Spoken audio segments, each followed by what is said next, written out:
Now, earlier this week, I reviewed the Real Steel H6, and I said that was a spectacular knife for 49 bucks. Here it is, in fact, and it is a spectacular knife for 49 bucks. Here's another one. This is the Petrified Fish Beluga. And this is probably one of my favorite budget-friendly knives to come out in a very long time. Now, I've had other petrified fish that I very much enjoyed. You've seen some of the reviews here. But this one is my size and definitely my style. It is a big knife. It is a comfortable knife. It is rocking K110 steel, and it's got a spectacular grind on it. Let's take a look at the Petrified Fish Beluga, shall we? Now, these do come in a bunch of different colors. They come in micarta, but you guys know me. Black with a stonewash blade, and I was all over that. I love the Petrified Fish pivot, right? Relatively straightforward design. It's got a nice G10 backspacer. It is G10 scales. It's got a stamped steel clip that is deep carry, and it is really deep carry. The screws that hold it in place are actually sunk into the G10. They're not flat tops, but just like this side and everywhere else, they are countersunk into the scale, so they don't pop up and interfere with the pocket clip. You can reverse it. There's that little hole right there, so if you release these two screws, you can pop this out and switch it over to left-hand carry, which is a really nice touch. Because it's a liner lock, it's not going to be the world's greatest left-hand carry, but you can absolutely do it. The screws themselves are T8 all the way around, which is a really nice feature. Clip's got good retention, good ramp, good spring, and lots of room, which is very cool. There is a lanyard post at the back of the knife. I suppose I should put that on camera, shouldn't I? There's a lanyard post if you want one. I don't do that, but you might. And as I think I said, the blade is K110. Now, K110 is essentially D2, but apparently it is a little more rust resistant. Now, my understanding is that that's kind of marketing. It is basically D2, but who am I to argue with marketing? As I said, this is a big knife, and it makes me very, very happy. It is really a handful. It is running on washers.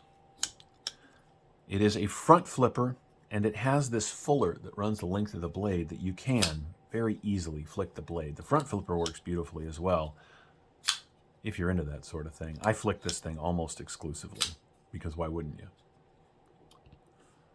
Now, I said that I know it runs on washers. How do I know that? Well, in the box, when you get one of these, you get a microfiber cleaning cloth, spare screws, and replacement washers. Not bad. Again, 49 bucks on Amazon. I think White Mountain Knives carries these too. I'll put links to both in the description. I love this blade shape. And man, it comes down, it is so slicey.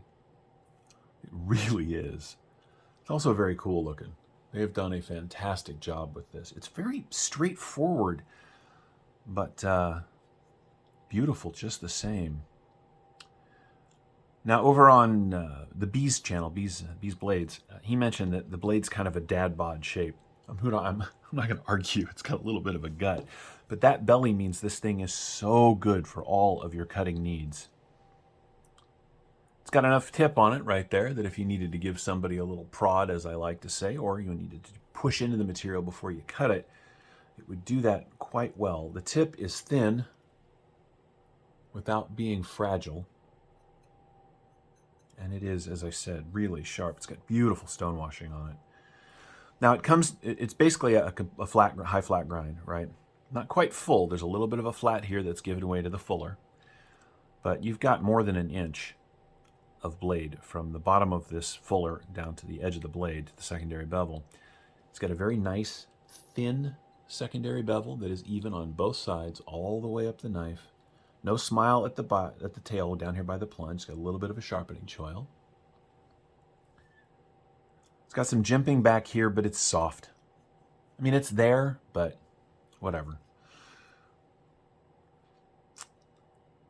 The liners are stonewashed as well, which I think is a fantastic touch. Although I wish they had stonewashed out the hardware. I think it would have matched out quite beautifully. The fit and finish on this knife, for 49 bucks, the fit and finish is ridiculously good. Let's get some specs out of the way. You get 3.5 inches of cutting on just about 3 3/4 inches of K110 steel. The grip area from right there at that line is 4 1/8 inches. Tons of room on this handle.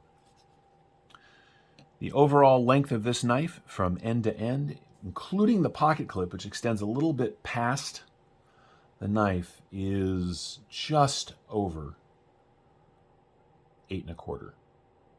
The knife itself is 8 1/4, and then the pocket clip sticks out probably another 1/16 of an inch. Closed profile and length on this guy. Now, it is a front flipper, so you do, it's about even, so we'll just call it a wash. 1, 2, 3, 4 3/4 inches overall. The closed, but the pocket profile on this thing is great. Now, it's kind of beefy. We're talking about 1.5 inches or so, a little bit shy. But because it's a front flipper, this is very smooth. There's nothing in here to ding up or mar up stuff in your pocket. This is a great carry. Now, earlier this week, and this will probably go live on Wednesday, so on Monday, I shared my love of the Real Steel H6 here. These knives, as you can see, are very similar in size. Both are running on washers. Both are excellent cutters, but both are $49. But the Real Steel is 14C, so it is more stain and rust resistant. That's true. The Beluga is a little less of I'd be more likely to take the Real Steel camping than I would the Beluga, but on a daily carry, the Beluga is better. It has a better clip, a more EDC-friendly blade shape. It is a little smoother in the pocket because of the way it's shaped. This is a great knife, as I said earlier this week, but this is a great everyday carry if you like a bigger knife. Let's do some other size comparisons, stuff you may recognize. Here it is against our old friend, the Benchmade Presidio 2. Now, if we line up the blades, you can see that the Presidio 2 is a little bit longer, right? But you get almost identical blade length, a little bit longer on the Presidio is a little bigger, but not much. Here it is against our friend Dylan's Forest, as you can see. The Beluga is bigger than the Forest, but that's okay. The Forest is a smaller knife. And speaking of smaller knives, here it is against our dear old friend, the Bug Out.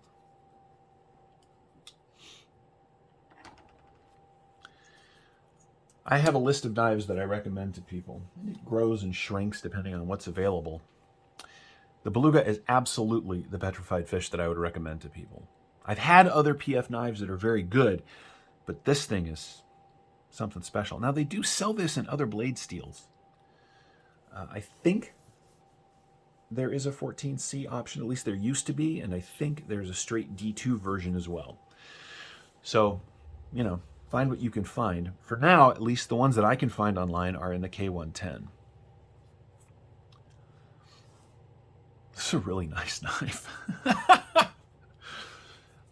I say budget knives and people don't like it. I don't mean to imply cheap. I do mean to imply that at $50 it is more budget friendly, for instance. What do I have out here that's sort of expensive than this, which is $260? Or this funky Tomahawk from Artisan, which is $250 as well.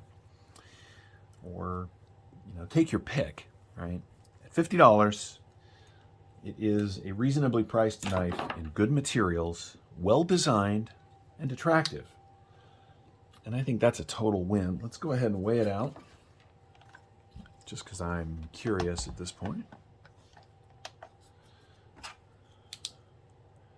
Steel liners, you're not going to be able to see that, are milled out quite well for weight reduction.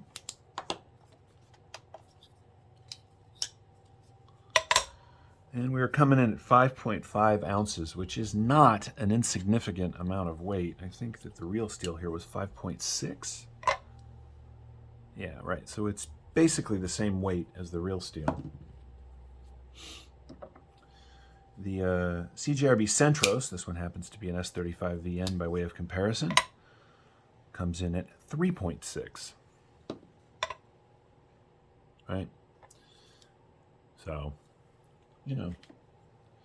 And our old friend, the Presidio 2, comes in at 5 even. So, 5.5, 5 even, 150 bucks, 50 bucks. Well, you know, you'll make your choices. The action on this thing is very good. Now, I'm going to try the detent. Yep, you can flick it out with enough wrist, but I really had to put wrist into that. The front flipper works every single time, and of course, as I said, you can Spidey flick it on the fuller quite well. Once again, on a scale of 1 to 10, 10 being you cannot open the knife, and 1 being if you do this, it just drops out of the handle. This is a 6 or a 7. Just really good detent on this thing.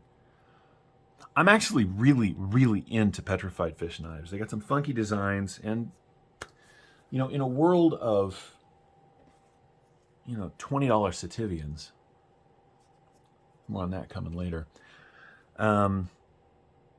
50 bucks is kind of a hard sell, but you get a lot of knife here for the money. You really, really do. And that's where we're going to wrap it up. This is the Petrified Fish Beluga. It is an excellent knife in K110. Oh, sorry, the lockup, in case you're still here after all this time, is at about 40% on that liner lock. Anyway, the Beluga is an excellent knife for about 50 bucks. If you're interested in such a thing, there will be links to where you can possibly find them in the description. I hope you have enjoyed this look at this excellent knife. I am really into petrified fish, so expect to see more on the channel. Thank you so much for watching. We'll see you next time.